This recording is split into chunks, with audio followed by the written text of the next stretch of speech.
Video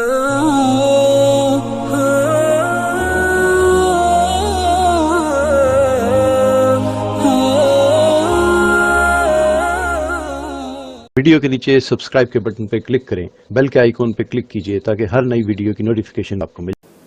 ایک سوال یہ تحریر فرمایا ہے کہ کیمرے سے تصویر کھینچنا یا بنانا اسلامی تعلیمات کے لحاظ سے حلال ہے کہ حرام؟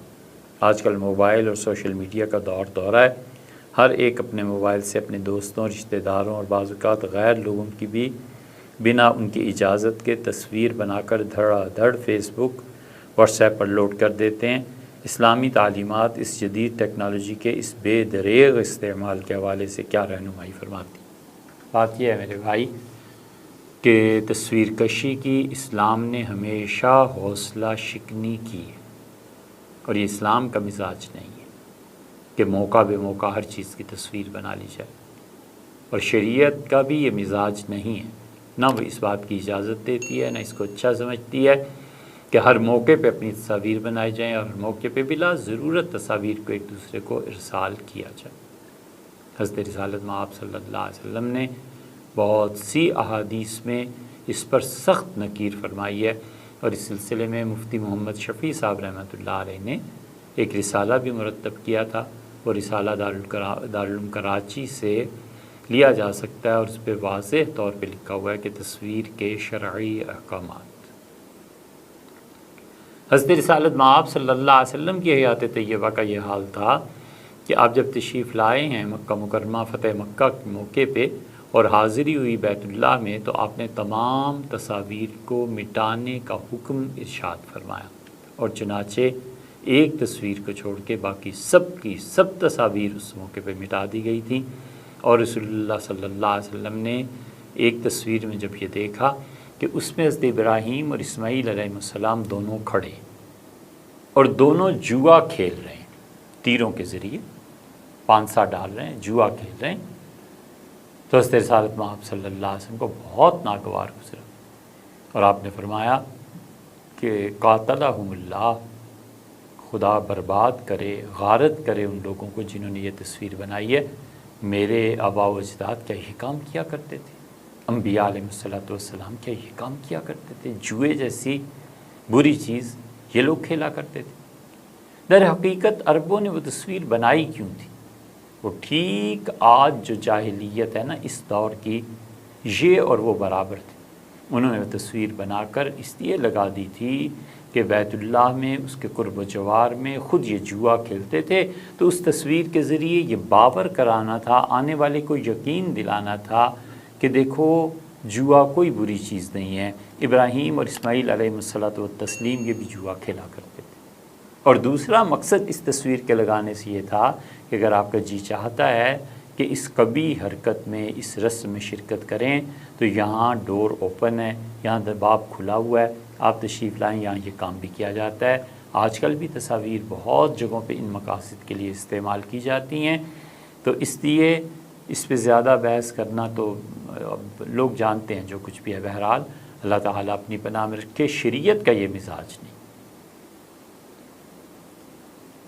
ہمارے ایک بزرگ تھے مولانا عبدالکریم صاحب، بیر شریف ایک جگہ ہے سندھ میں، تو ہم حضرت رحمۃ اللہ بہت بڑے اولیاء کرام میں سے تھے، اور بڑا رسوخ تھا ان کا تصوف اور سلوک میں۔ ہم ان کی خدمت میں حاضر ہوئے تو اتنی عالی مرتبت اور اتنی بلندی اور رسوخ کے باوجود، گرمیوں کے دن تھے، دوپہر کا کھانا تو خود ٹرے میں رکھ کے اپنے گھر سے تشریف لائے، اور کسی نے لینے کی کوشش کی تو فرمایا نہیں، لیکن جو پرانے خدام تھے وہ خاموشی سے کھڑے، انہیں معلوم تھا حضرت کی طبیعت کیا ہے، تو ہم لوگوں نے کھانا لیتے فرمایا آپ ہمارے مہمان ہیں، مجھے آپ کی خدمت کرنی ہے، نہ کہ آپ کو میرے لیے کچھ کرنا ہے۔ اور بڑے اطمینان سے، یعنی اتنے مٹے ہوئے لوگ، اتنی کثر نفسی اور عاجزی تھی۔ تو عرض کیا کہ حضرت کبھی عمرے پہ یا حج پہ حاضری ہوئی ہو؟ تو فرمایا کہ سن 48 میں حج کر لیا تھا، 1948 میں۔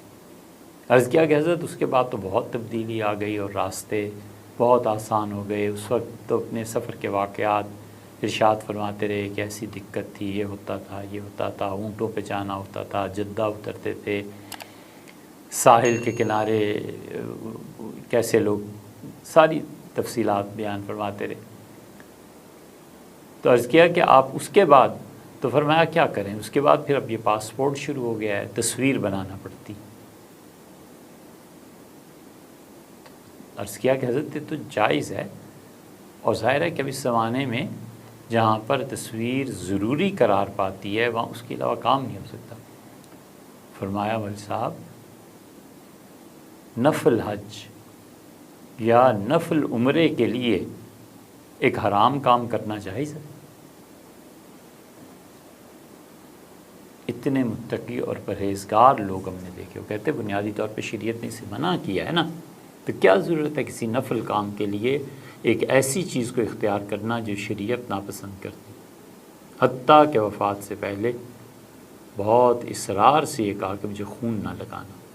ڈاکٹرز چاہتے تھے، یہ معلوم نہیں کہ پھر کیا ہوا ہوگا، لیکن فرمایا بالکل میں جب تک ہوش میں ہوں خون مجھے نہ لگانا، یہ خون حرام ہے، اور حرام سے علاج کرنا، یہ مفتیوں سے پوچھ لو، یہ اجازت دیتے ہیں، لیکن شریعت کا مزاج یہ نہیں ہے کہ حرام چیزوں سے علاج کیا جائے۔ میں ان حرام کاموں میں پڑھنا نہیں چاہتا۔ ان کا تقویٰ تھا، اگرچہ فتوے کے اعتبار سے خون لگانا بھی جائز ہے اور تصویر کھنچوانا بھی جائز کاموں کے لیے جائز ہے، لیکن یہ مثال اس لیے دی کہ وہ اللہ کے بندے جو خدا کے حقیقی قرب کے متلاشی اور متمنی تھے، ان لوگوں کی زندگیوں میں یہ پاکیزگیاں تھیں اور وہ اللہ کو راضی رکھنا چاہتے تھے۔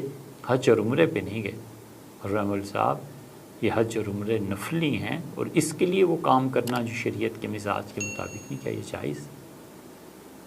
اس لیے مسلمانوں کو چاہیے کہ ہم لوگ اپنی ثقافت، اپنی تہذیب اگر دنیا کو دینا چاہتے ہیں تو بغیر ضرورت کے الفیاں بناتے ہیں، کچھ ایسے ہی لفظ ہے اگر ہم غلط نہیں کہہ رہے، وہ بنانا، تصویریں کھینچنا، یہ درست نہیں ہے۔